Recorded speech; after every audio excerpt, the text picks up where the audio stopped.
Good morning to all. आज जो class है उसके अंदर हम लोग कॉम्बिनेशन ऑफ रेजिस्टेंसेज के बारे में बात करने वाले हैं। लास्ट जो क्लास थी अपनी उसमें मैंने आप लोगों को बताया था कि जो रजिस्टिविटी है वो क्या होती है उसके बारे में। That means factors depends resistance depends on factors. कौन से फैक्टर्स के ऊपर रेजिस्टेंस जो है वो डिपेंड करता है उसके बारे में मैंने आपको बताया था, जिसमें हमने एक पॉइंट लिया था क्रॉस सेक्शनल एरिया, और एक पॉइंट लिया था लेंथ ऑफ द कंडक्टर, एक पॉइंट हमने लिया था मटेरियल का जो नेचर है वो, और फोर्थ पॉइंट जो है वो था आपका टेम्परेचर का इफेक्ट ऑफ टेम्परेचर। इस तरीके से 4 पॉइंट्स के बारे में हमने लास्ट क्लास में स्टडी की थी। तो उसमें हमने सारी चीज़ें तकरीबन समझ ली थी। उसमें एक चीज़ बच गई थी, रजिस्टिविटी की डेफिनीशन। अगर हम बात करें तो रजिस्टिविटी की डेफिनीशन हम कैसे देंगे उसके लिए मैं आपको बता रहा हूँ यहाँ पे। रजिस्टिविटी की डेफिनीशन के लिए अगर मैं आपको बोलूँ कि रजिस्टिविटी का जो फॉर्मूला निकला था आपके पास, उस फॉर्मूले में अगर हम क्रॉस सेक्शनल एरिया यूनिट ले लें और लेंथ भी यूनिट ले लें तो रजिस्टिविटी जो है वो जो कंडक्टर है उसके रेजिस्टेंस के इक्वल हो जाएगी। That means rho is equals to R हो जाएगा यूनिट लेंथ के। जैसे फॉर एग्जांपल मैं यहाँ पे एक डायग्राम बना के बताता हूँ आपको। जैसे हमने एक ये कंडक्टर लिया, ऐसे एक कंडक्टर है हमारे पास में जिसकी लेंथ है L is equals to 1 metre ऐसे, और इसका क्रॉस सेक्शनल एरिया है 1 मीटर स्क्वायर ऐसे ले लिया, ठीक है। तो R इज इक्वल्स टू रो हो जाएगा। इस पर्टिकुलर कंडक्टर के लिए क्या हो जाएगा, R इज इक्वल्स टू रो हो जाएगा। ये सिचुएशन आपके सामने निकल के आएगी, ये है। तो इस चीज़ को हम लोग डिफाइन कैसे करेंगे, इसको वर्ड्स में कैसे लेके आएंगे, उसके लिए मैं आपको यहाँ पे एक स्टेटमेंट लिख के बताता हूँ और उसे आपको नोट करना है और उसे हमें यूज में भी लेना है, क्योंकि रजिस्टिविटी पे बोर्ड एग्जाम्स में काफ़ी क्वेश्चन पूछ लिए जाते हैं। तो हम लोग इसको डिफाइन करेंगे, resistivity of material, resistivity of material, resistivity of material is the resistance of wire, made किससे बना हो, made of that material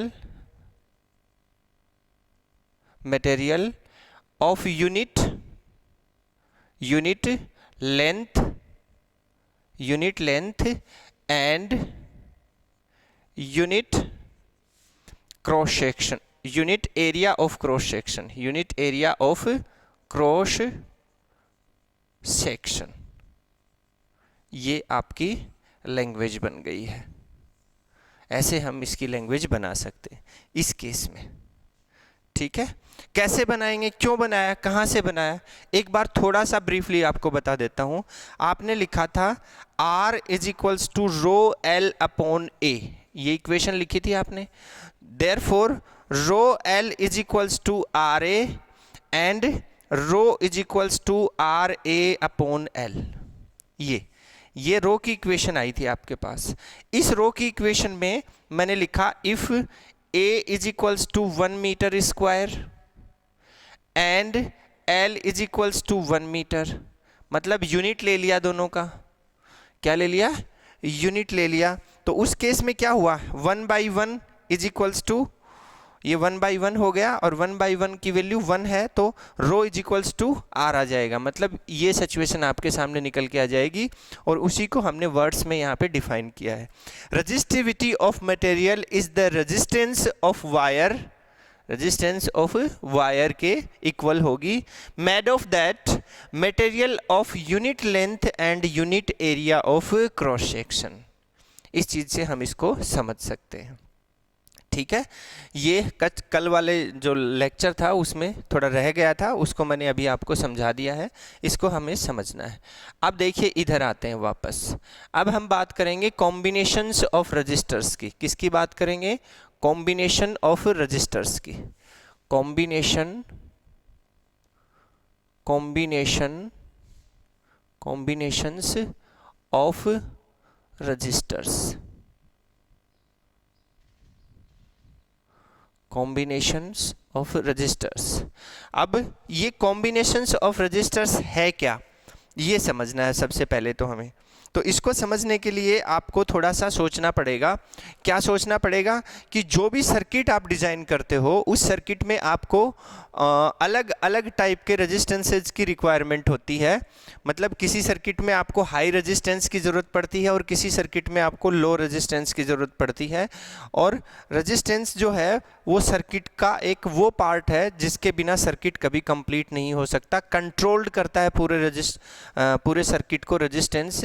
तो उसकी वजह से हमें क्या करना पड़ा, कुछ कॉम्बिनेशंस बनाने पड़े जिनकी वजह से हम सर्किट के अंदर रेजिस्टेंस की वैल्यू को चेंज कर सकें।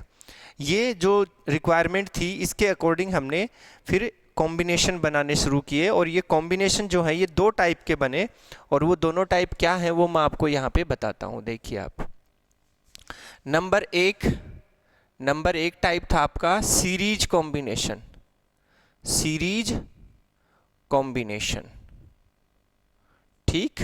नंबर 2 था आपका पैरेलल कॉम्बिनेशन, पैरेलल कॉम्बिनेशन। ये दो टाइप हमारे पास में बने हैं यहाँ पे, ठीक है। इस तरीके से इन दो टाइप में हम लोग क्या करते हैं, इसमें देखिए जो रेजिस्टेंस है वो एंड टू एंड कनेक्ट होंगे। एंड टू एंड कैसे कनेक्ट होंगे, end to end. End to end का मतलब मान लीजिए कि आपके पास में एक रेजिस्टेंस है, ये रेजिस्टेंस का सिंबल है, मैंने बता चुका हूँ मैं आपको। और ये एक और रेजिस्टेंस है मेरे पास, इस तरीके से मान लीजिए, ये लीजिए। इस तरीके से दो रेजिस्टेंस हैं, एक R1 है एक R2 है, दोनों अलग अलग डिफरेंट टाइप के रेजिस्टेंस है मेरे पास। इनको अगर आपको सीरीज कॉम्बिनेशन में कनेक्ट करना है तो एंड टू एंड कनेक्शन करेंगे। एंड टू एंड का मतलब फर्स्ट रेजिस्टेंस का सेकंड एंड सेकंड रेजिस्टेंस का फर्स्ट एंड एक दूसरे से कनेक्ट हो जाएगा, जैसे ये कनेक्ट कर दिया हमने, ठीक है। सिमिलरली एक और रेजिस्टेंस है R3, जैसे ये R3 है, ये लीजिए R3। तो R3 जो है वो कैसे कनेक्ट होगा, सेकंड जो रेजिस्टेंस है R2 उसके सेकंड एंड से और R3 का फर्स्ट एंड कनेक्ट हो जाएगा इस तरीके से। और जो लास्ट में रेजिस्टेंस आएगा उसका जो फाइनल एंड है, second end of the last resistance is connected to first end of the first resistance with the source of potential difference. इस तरीके से हम इसको कनेक्ट कर सकते हैं। ये हमने की लगा दी, ऐसे इसका कॉम्बिनेशन बनेगा, ठीक है। और फिर इनका इक्विवेलेंट निकाल लेंगे, और वो इक्विवेलेंट जो होगा वो कैसे होगा वो मैं आपको बताता हूँ। तो एक बार मैं इसको इरेज करता हूँ और फिर आपको समझाता हूँ, और इसकी एक डेफिनेशन भी आपको बताता हूँ वो क्या होगी। देखिए आप, हाँ तो देखिए हम जो रेजिस्टेंस का कॉम्बिनेशन सीरीज कॉम्बिनेशन पढ़ने जा रहे हैं उसमें मैंने अभी आपको एक डायग्राम के थ्रू उनके कनेक्शंस बताने के बारे में समझाया था। अब उसी चीज़ को हमने एक लैंग्वेज में यहाँ पे राइट किया है, और कैसे उसको बोलेंगे हम लोग। तो देखिए यहाँ से, when a number of registers are joined, when a number of registers are joined end to end so that same current flows through each. हर रजिस्टर के अंदर से सेम करंट फ्लो होगा, same current flows through each the registers are said to be connected in series. ऐसे case में हम क्या बोलेंगे उनको कि रजिस्टर्स जो हैं वो किस में जुड़े हुए हैं, सीरीज में जुड़े हुए हैं, connected are in series. According to this statement we can draw a diagram. Suppose करते हैं कि हमारे पास में R1, R2, R3 and so on Rn resistance है। कितने रेजिस्टेंस हैं, R1, R2, R3 and Rn and so on Rn। तो उसको डायग्राम में कैसे रिप्रेजेंट करेंगे हम, जैसे मान लीजिए कि हमने एक रेजिस्टेंस लिया, ये है आपका Rn, R1 ये इसका एंड है, और दूसरा रेजिस्टेंस है हमारे पास में, ये है R2, और एक तीसरा रेजिस्टेंस है हमारे पास में ऐसे इस तरीके से ये है R3। इस तरीके से 3 रजिस्टर्स हमने ले लिए यहाँ पे, ये इनके एंड्स हैं, ऐसे एंड्स बना दिए हमने। ठीक है, तो देखिए सेम का सेम है एंड टू एंड। तो यहाँ से देखिए आप, इसका ये फर्स्ट एंड है, ये फर्स्ट है, और ये सेकंड है, और इसका ये फर्स्ट है, और इसका ये सेकंड है, और इसका ये फर्स्ट है, और इसका ये सेकंड है। इस तरीके से हमने इनको कनेक्ट किया। तो इसमें क्या है, R1 का सेकंड एंड R2 के फर्स्ट एंड से कनेक्टेड है, R2 का सेकंड एंड R3 के फर्स्ट एंड से कनेक्टेड है, एंड सो इस तरीके से हमारा प्रोसेस चलेगा। अब जो लास्ट में जो रेजिस्टेंस आएगा फाइनली, उसका जो सेकंड एंड होगा वो हम यहाँ ले आए, और जो इनिशियल जो रेजिस्टेंस हमने कनेक्ट किया है उसका जो फर्स्ट एंड होगा उसको हम यहाँ ले आए, और यहाँ पे हमने एक बैटरी लगा दी इस तरीके से, यहाँ पे एक की लगा दी, और ये बन गया आपका सर्किट प्लस माइनस। ये हमने करंट फ्लो करवाया, आई करंट फ्लो हो रहा है, तो इसमें भी आई करंट फ्लो होगा, इसमें भी आई करंट फ्लो होगा, इसमें भी आई करंट फ्लो होगा, और आई करंट बाहर निकलाएगा। मतलब सारे के सारे जो रेजिस्टेंस हैं उनमें सब में सेम करंट जो है वो फ्लो होगा। यहाँ पे कैसा करंट फ्लो होगा, सेम करंट फ्लो होगा इस तरीके से। ठीक है, बट करंट तो सेम फ्लो हो रहा है, बट इनके अंदर जो पोटेंशियल डिफरेंस है वो डिफरेंट होगा। क्या होगा, पोटेंशियल डिफरेंस जो है वो applied potential difference on the R1 and R2 and R3 सबका डिफरेंट होगा। ठीक है, तो उसको हमने दिखाया। सपोज कीजिए कि जैसे इसके अंदर V1 अप्लाई हो रहा है, इसके अंदर V2 अप्लाई हो रहा है, ऐसे दिखा दिया हमने, और इसके अंदर V3 अप्लाई हो रहा है, ऐसे दिखा दिया हमने। ठीक है, ये वाली चीज़ आ गई आपके पास।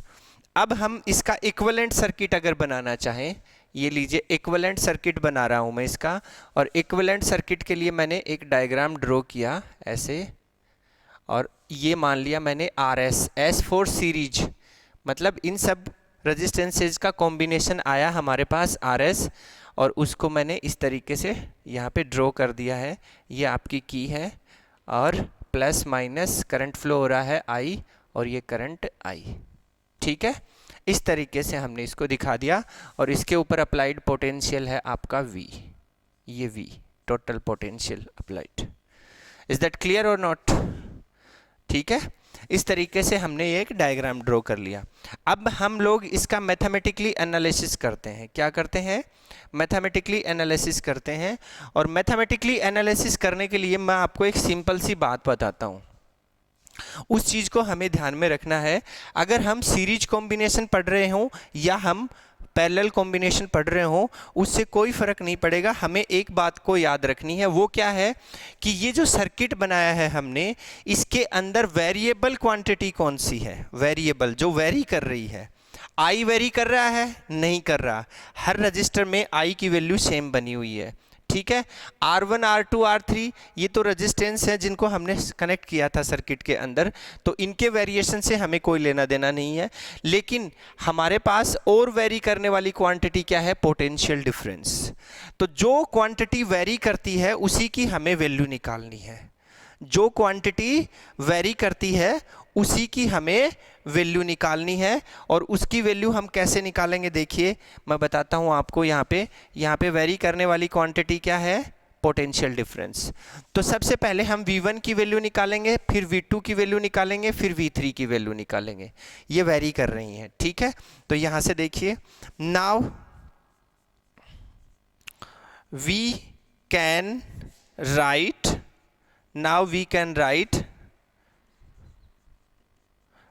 Right total potential V। Total potential कितना अप्लाई हो रहा है, V मान लिया। तो ये जो V है टोटल पोटेंशियल, ये किसके इक्विवेलेंट होगा, ये होगा V1 plus V2 plus V3 के इक्विवेलेंट। किसके इक्विवेलेंट होगा, V1 plus V2 plus V3 के इक्विवेलेंट होगा। ऐसे हमने इसको एक इक्वेशन बनाया, नंबर फर्स्ट, ऐसे इक्वेशन बना दिया हमने इसको। ठीक है, अब उसके बाद देखिए नेक्स्ट स्टेप में क्या आएगा। अब इस इक्वेशन के अंदर हम V1 V2 और V3 की वैल्यू पुट कर देंगे। क्या कर देंगे, V1 V2 और V3 की वैल्यू पुट कर देंगे। और वैल्यू कैसे निकलेगी, ओम्स लॉ के अकॉर्डिंग। यहां से देखिए, सिंस we know that क्या होता है, V is equals to I R, ठीक है, किसके अकॉर्डिंग, ohms लॉ के अकॉर्डिंग ये होता है आपका, ठीक है। V इज इक्वल्स टू आई आर, ऐसे इक्वेशन बनाई हमने, और इसी इक्वेशन के according therefore V1 is equals to I R one and V2 is equals to I R two, और sorry and V3 is equals to I R three, V3 is equals to I R three. इस तरीके से हमारे पास में equation आ गई है, ठीक है। अब देखिए इसके बाद क्या करना रहेगा आपको, अगर ये सब इक्वेशन आ गई है तो इन सब की वैल्यूज जो हैं वो हम इस इक्वेशन में पुट कर देंगे, ठीक है। इस इक्वेशन में पुट कर देंगे तो क्या बन जाएगा, देखिए, नाउ फ्रॉम इक्वेशन फर्स्ट, तो हमने लिखा यहां से, देखिए इस इक्वेशन में v इज इक्वल्स टू क्या है, आई आर, तो हमने लिखा पहले I R is equals to V1 is equals to I R one, और V2 is equals to I R two, V3 is equals to I R three, ठीक है। इस तरीके से इक्वेशन बनी।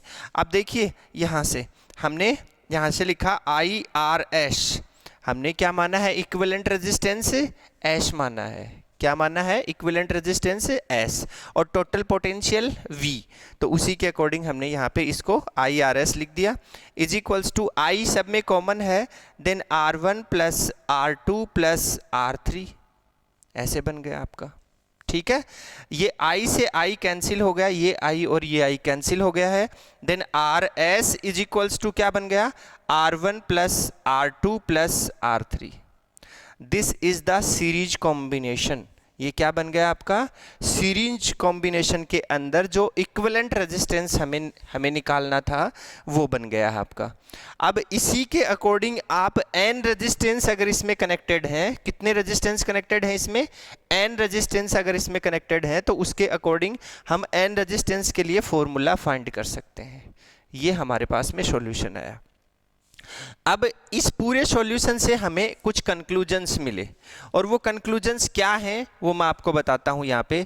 जैसे सबसे पहले अगर हम बात करें तो ये जो कॉम्बिनेशन है R1 R2 R3 और जो इनका इक्विवेलेंट कॉम्बिनेशन आया है RS, तो ये जो RS होगा, ये RS इन R1 R2 R3 में जो हाईएस्ट वैल्यू वाला रेजिस्टेंस होगा उससे भी ज़्यादा होगा, ये उससे भी ग्रेटर देन होगा हमेशा। क्यों?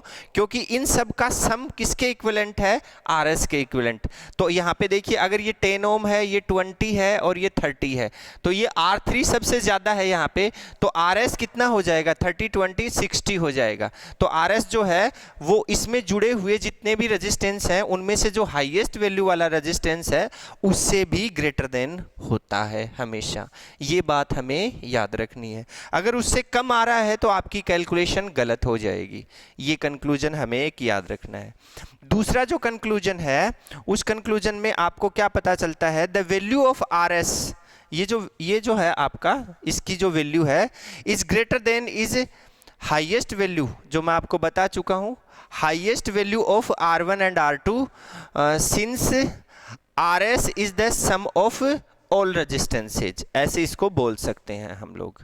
और अब इसका जो सेकंड पॉइंट हम लेंगे उसमें हम लोग इसका कंक्लूजन निकालेंगे। वो क्या निकालेंगे, देखिए दो रजिस्टर्स जो होते हैं या तीन रजिस्टर्स जो होते हैं, जैसे R1 R2 R3 हमने 3 लिए हैं यहाँ पे, या फिर R1 R2 ले 2 लें, और उनको अगर हम सीरीज में कनेक्ट करें तो उनका जो इक्विवेलेंट है वो उन रजिस्टर्स के सम के इक्विवेलेंट होता है। जो रजिस्टर कनेक्ट करने जा रहे हैं हम सर्किट में उनके सम के इक्विवेलेंट होगा वो, ये वाली चीज इससे हमें निकल के आती है। थर्ड जो चीज है, थर्ड जो पॉइंट इससे निकल के आता है वो क्या आता है, अगर R1 R2 R3 and so on Rn resistance इसके अंदर कनेक्टेड हैं और वो रजिस्टर आइडेंटिकल हैं, कैसे हैं, आइडेंटिकल, तो जो इसका इक्विवेलेंट रेजिस्टेंस होगा वो क्या होगा, जैसे R1 is equals to R2 is equals to R3 is equals to R4 and so on is equals to Rn। मतलब सारे के सारे आइडेंटिकल हैं और n टाइम्स है। कितने टाइम्स आ रहे हैं, कितने टाइम्स कनेक्टेड हैं वो, n टाइम्स। तो इक्विवेलेंट रेजिस्टेंस क्या हो जाएगा, किसी भी पर्टिकुलर एक रेजिस्टेंस को ले लीजिए और उसको n टाइम से मल्टीप्लाई कर दीजिए, क्योंकि उनका सम करेंगे तो भी वही आएगा, और अगर उसको हमने n टाइम्स मल्टीप्लाई कर दिया तो भी वही आएगा। तो क्या बन जाएगा, NR। क्या बन जाएगा, NR। ठीक है। और जो एक और जो कंक्लूजन है वो क्या है, वो देखिए यहाँ पे मैंने पहले भी बताया आपको जब सर्किट बनाया था तब। वो कंक्लूजन है आपका, the potential difference across different registers is different. ये देखिए V1 V2 V3 potential difference जो है across the registers, different registers के लिए डिफरेंट पोटेंशियल डिफरेंस यहाँ पे अप्लाई होता है। it is higher across that resistance for which the value of resistance, ऐसे इसको हम डिफाइन कर सकते हैं। ठीक है, तो ये बन गया आपका सीरीज कॉम्बिनेशन। अब इनसे जो कंक्लूजन निकले हैं जो मैंने अभी आपको बताए हैं उनको मैं यहाँ पे राइट कर देता हूँ, और वो मैं आपको समझा भी चुका हूँ, फिर एक बार उसको थोड़ा सा देख लेते हैं फिर से। तो उसमें क्या करना है आपको, देखिए मैं पहले राइट कर देता हूँ फिर आपसे बात करता हूँ। हाँ, तो हम लोग बात कर रहे थे कंक्लूजन्स की जो सीरीज कॉम्बिनेशन से निकल के आए हैं। वर्बली मैंने आपको बताया और समझाया। अभी देखिए मैंने उनको थ्योरेटिकली यहाँ पे लिखा है बोर्ड पे। अब सबसे पहले की बात करते हैं। तो when two resistors R1 R2 are in series, the equivalent resistance is RS is equals to R1 plus R2। First point जो कि हमने इस मैथमेटिकल एनालिसिस में भी देखा है। Second point, the value of RS मतलब equivalent resistance is greater than the highest value of R1 और R2 since RS is sum of all resistances. ये चीज़ भी हमने बात की है, इसके बारे में भी मैंने आपको बताया है। इसके बाद देखिए, द इक्विवेलेंट रेजिस्टेंस एन